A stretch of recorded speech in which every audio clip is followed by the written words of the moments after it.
Questions?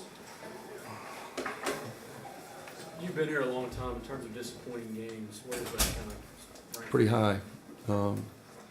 Pretty high. You know, I thought initially everything to me starts with energy. If your energy is not good, then you have no chance, really in any facet of life, but most especially as an SEC athlete.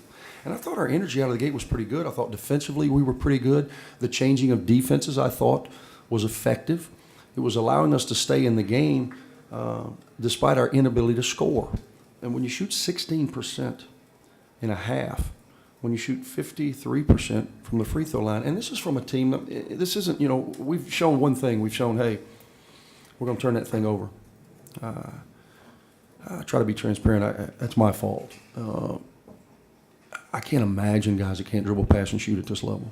I can't imagine it. Some of the things that we do with the ball I've never seen before in my 10 years as a coach. So we're going to turn it over. Okay, how do we – and then we got to out-rebound people. And for some reason, maybe it's because the competition's gotten better. I don't know. But we're not rebounding. We're down 10 on the glass. And this is from a team that led the SEC in rebounding margin prior to the Auburn game. And we make free throws. About 76% as a team coming into tonight.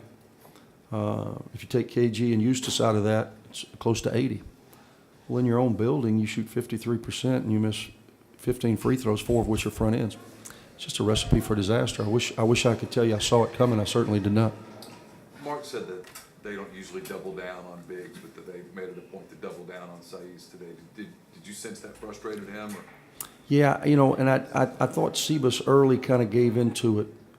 You've got to be aggressive because you don't want their defensive tactic to take away your best option. But at the same time, you have to play basketball. We call it 4X, man. Big to big, double in the post. That's what I would do too. Our other big, KG, is supposed to dive, and we're supposed to fill behind him. We dove him a couple times, fumble the ball, miss layups, get fouled, miss free throws, empty possessions. Why wouldn't you keep doubling? Make the right read, throw to the wing, miss open shot. So then Sebas feels like, oh, man, I got to go make a play. I got to go make a play. As a result, he goes 3 for 9. Andy, the shooting, Cullen, and others, is this still about new guys playing together? No. Chemistry? No, just about players making plays. You know, we're the halfway point of the season. This isn't about anything but players making plays and playing hard enough and being committed. Big difference between being interested. I think we're interested. Everybody wants to win, but are we committed to it? You know, I don't think we are to the level we need to be based on our personnel.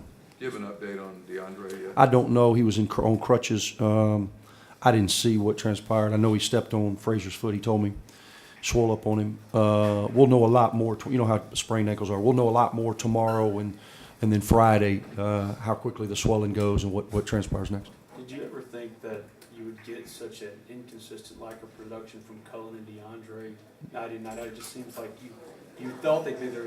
If I thought that, I'm the stupidest SOB you've ever seen because I signed them. I certainly didn't think that. Andy, how does this team move away now and be ready for South Carolina? How does this team respond on Saturday? I hope we respond better than we did tonight. I do know this, that in college basketball, one game really doesn't determine anything as it relates to the next one. I know that we better do a better job in every area to give ourselves a chance. If we don't improve in every area, we have no chance. It seemed like Terrence gave you all a spark offensively coming out in the second half, but that early fourth foul really just kind of depleted y'all with what y'all had. You know, TD's a guy that can make plays because he's athletic. You know, he made a play in the open floor, got an and one. Then he made another play in the open floor. We're constantly trying to coax him to play in the open floor. Run. He's a selective runner. Can't be a selective runner. He's got to run. He's got to run his route every time. And then we tried to run an action for him, and, you know, sometimes our decision-making, he turned down one that we thought he would take and then took another. We got trust issues as it relates to trusting the work. I know this, guys. I've been doing this longer than anybody in the history of this program. And the grind, and that's what we're in right now, the grind doesn't respect anything but the work. You have to put the work in. You got to put the work in. I'm going to do that, and I'm going to make sure that our guys commit to the work.